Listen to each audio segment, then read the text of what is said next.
Hello, and welcome to the next interview in our Publish with Purpose series, where we interview authors we know who have been very intentional about their writing and their work's purpose. I'm Tara Alamany and the founder of Emerald Lake Books, and today we're talking with my friend Will Lukang. He is the author of Seeds of Leadership, which came out in December of 2024. So, Will, I'd like to invite you to introduce yourself and tell us a little bit about your book. Hi, Tara. First of all, thank you for having me today. I'm really excited to have this conversation. I'm Uh, looking forward to it too. Background about myself, I'm a speaker, coach, trainer, and author, but I did spend 34 years in the corporate world as a IT head of IT, head of quality assurance and transformation. But over that time during my journey, I'm passionate about people development. And I want to focus on growing people and helping people grow, and also as a leader develop myself, so therefore I could serve people better.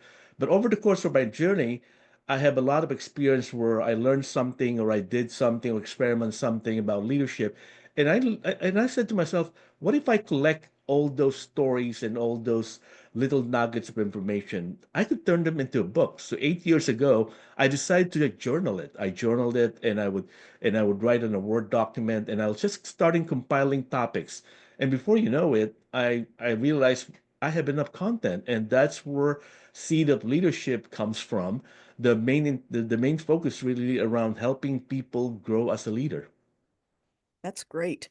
So tell me a little bit about kind of what prompted you to write the book. Why did you think that these nuggets were valuable?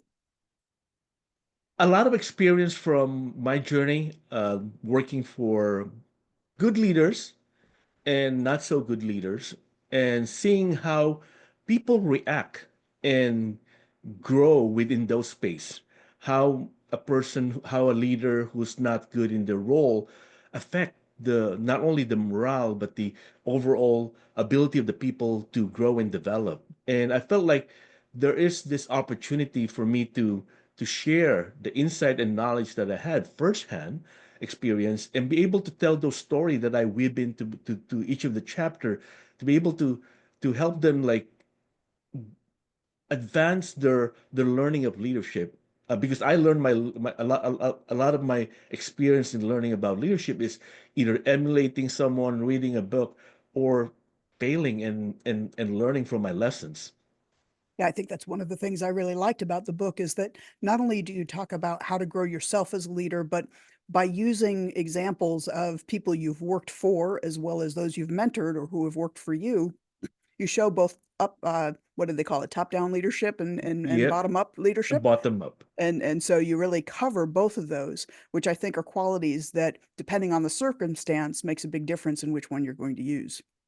Yes. Yes. So, who do you see your ideal reader being for the book? Ideal reader are two types. One, person who actually rising above the ranks, right? Learning how to be a leader.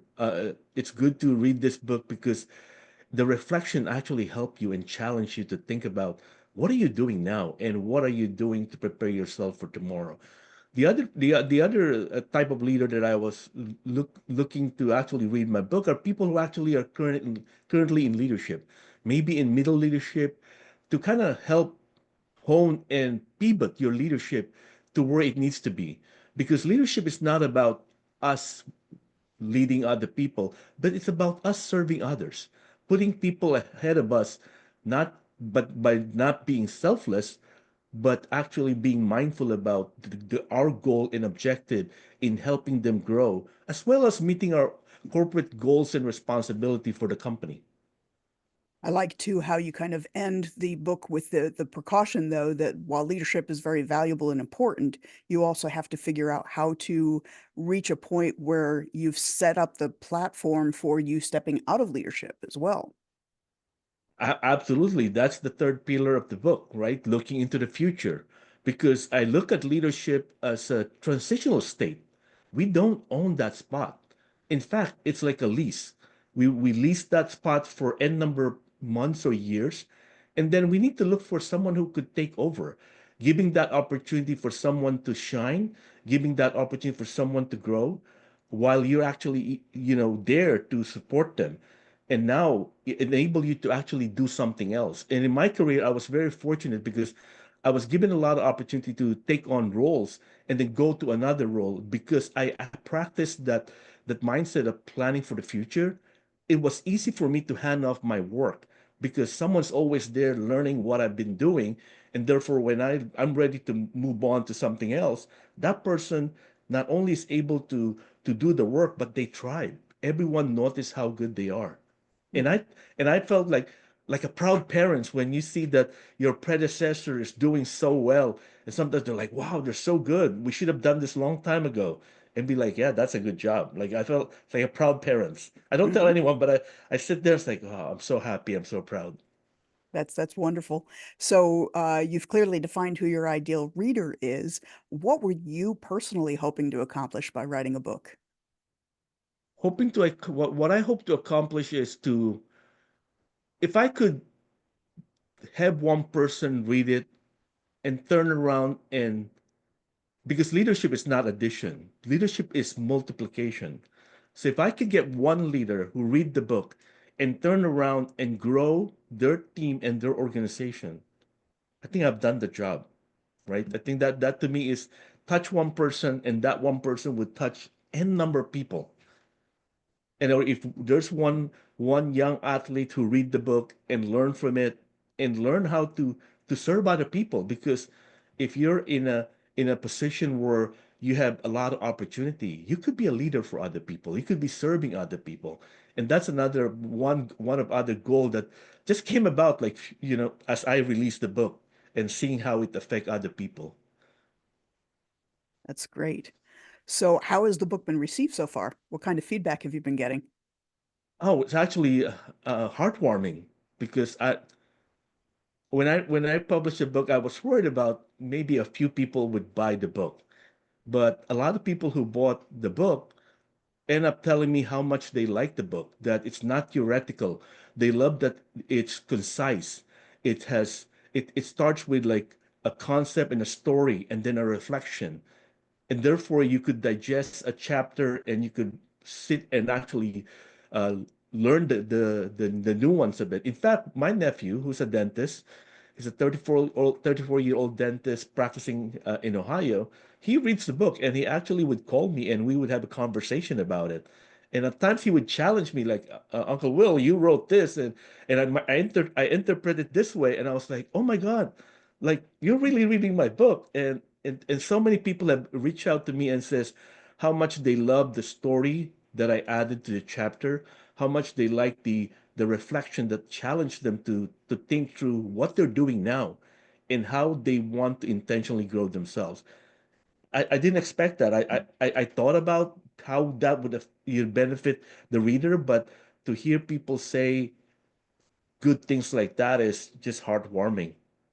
That is great. Now, before we started recording, you shared a story as well about somebody from the Denver Nuggets. So it's great to hear that family is enjoying it, but tell us more about how people outside your family are receiving it. Oh, one story that's really surprising. I've been following Keith Spencer Jones, a rookie with Denver Nuggets, for a couple of years when he was playing at Stanford. Really impressed with him, the way he handled himself. And I reached out to him on LinkedIn. I said, Keith, I just released a book. Do you mind if I send you a copy? I actually sent a copy of the cover of the book on the message. And he said, sure, send to me. And he gave me an address. And then a couple of weeks later, I did check in. I said, Keith, did you receive the book? He said, yeah, I'm gonna read it. And I was thinking, oh, maybe, as an athlete, you're very busy. You're just being polite. And I thought nothing of it. I said, okay, at least he received the book. And a few weeks later, he posted on LinkedIn about the book that he read. He read it on his flight to another game, and he wrote how much he liked the book and how much the book helped him. And I was like, I was blown away. I didn't expect that at all. That's And awesome.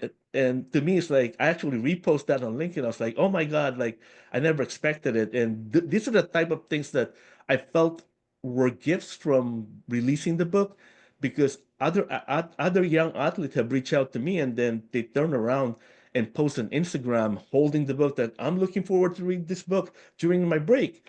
And one person saw an athlete have that, and other reached out to me and said, "I want a copy of your book." And before you know it, I had like 10 young athlete that also have a copy of my book. And to me, that's that's the testament of why I should be writing the book to begin with, because even though it's the intended result of what I did, it was one of the reason why I wrote the book was I want to help young athlete or young leaders become better leaders, not just because they read my book, but they could read my book and learn from other people and then apply it. Mhm. That's wonderful. You know, it's great to hear all the different testimonials and the results that you're getting. I know too, you've won quite a few awards for the book at this point in time, even though it hasn't been out all that long. So, you know, it speaks to the quality of everything that you've written and put together and the lessons you've shared. It's been I nice have to to see that thank journey. I have to thank you and your team for that. You know, I think you and your team have done immense job in helping me get my message across. I remember when I was working with your team, at first I was worried about that when the book goes through editing that it won't be my message. But you and your team have made sure that my voice is heard. And that's just one of the wonderful gifts that I benefited from working with your team. Well, thank you for saying so. So, what surprised you most about the process of working on publishing your book? How structured is the process? It's very structured. Your organization have a website that I could read. Although I made a couple of mistakes following instruction, it goes with the territory of learning something new, but it's easy to follow. Like you made it easy for me to like, okay, here are the things you need to do. You need to do this next. You need to do that next. And it helps me as an author, helps me focus on what are the things I need to do and what are the short lessons I need to learn. And I felt like I walk away from that experience becoming more confident about what I'm doing instead of like getting lost all the time. Oh, which I did at some point early during my journey, but your team has really helped me immensely on that one. And I felt confident toward the end of it. And in fact, it gives me a lot of uh, uh, uh, pleasure to actually have worked with your team because I learned a lot. I think that's one thing I told everyone about how much I learned working with your team, especially through editing. Editing is one process, one of the step of the process where I worried so much that, but when I was working with you and your team, I walk away from editing with a different emotional state where I'm a lot happier because I just learned something today, and I walk away like, wow, this is gonna make the book even better. Yeah, I'm glad to hear that. I really am. So, what is I understand that you're taking that newfound confidence you have and you're working on your next book. So, why don't you tell us a bit about that? Yeah, the next book is a byproduct of coincidence. I do have on my bucket list to write another book, a third book. I had that on my bucket list, but it was a bucket list to start toward the end of this year. However, last year, just to give you a backstory, I hosted a virtual event called Career Breakthrough, a career breakthrough, how to navigate and manage your career. It's a virtual event, an all-day event, and I have six other guests that I invited that were all guests on my podcast. They happen to be guests on my podcast, happen to be talking about topic related to career. And I invited all of them to be a speaker on my event. They all spoke at my event. It was a successful event. And after the event, I had a meeting with all of them, and I asked them one question. I said, "You gave me a gift of time. You spoke at my event, and I really appreciate that. But what is it the one thing in your bucket list that you have not done?" And three of them said, "I'm really good at my lane. Like I'm good in emotional intelligence or managing stress, but I want to be an author, and I've never been an author." And I was sitting there thinking, I'm about to release my second book. I said, I could give you that gift. Career breakthrough is it's a very important topic. I wish I had a book that I read about my how to manage my career, and I decided we're all gonna write a book. Each of us would write a section, three chapters, and we're gonna publish a book. And in fact, I'm in the process of collating all the work that we did and put them in together. And I'm so excited because I didn't really expect to write a third book this year. That's wonderful. So it sounds like you've been bitten by the bug. Uh, yeah, a person who's not good at writing and of writing. So as I told my niece and nephew, if I could do it, everyone could do it. You certainly did grow very much as a writer during the time we worked together, so that was always wonderful to see. You really applied Uh, yourself to learning what we were teaching you, and that was a pleasure to work to see because we could see that growth in you. well, the key is having a good partner, and partnering with you and your organization was that first step in the right direction. I have to give you and your team credit. Well, thank you for that. So any final thoughts that you want to share with folks? Final thought. If you have a dream, take action, go do it. I never thought I'm going to be an author. I'm now part of two books and working on the third one. As my nephew niece said, if I can do it, you can do it. That's great. Thanks so much, Will. It's been a pleasure to talk with you. Folks, everyone, again, this is Will Lukang, his Seeds of Leadership book. Check it out, and we'll see you next time. Bye. Thank you very much, Tara, for having me. Bye.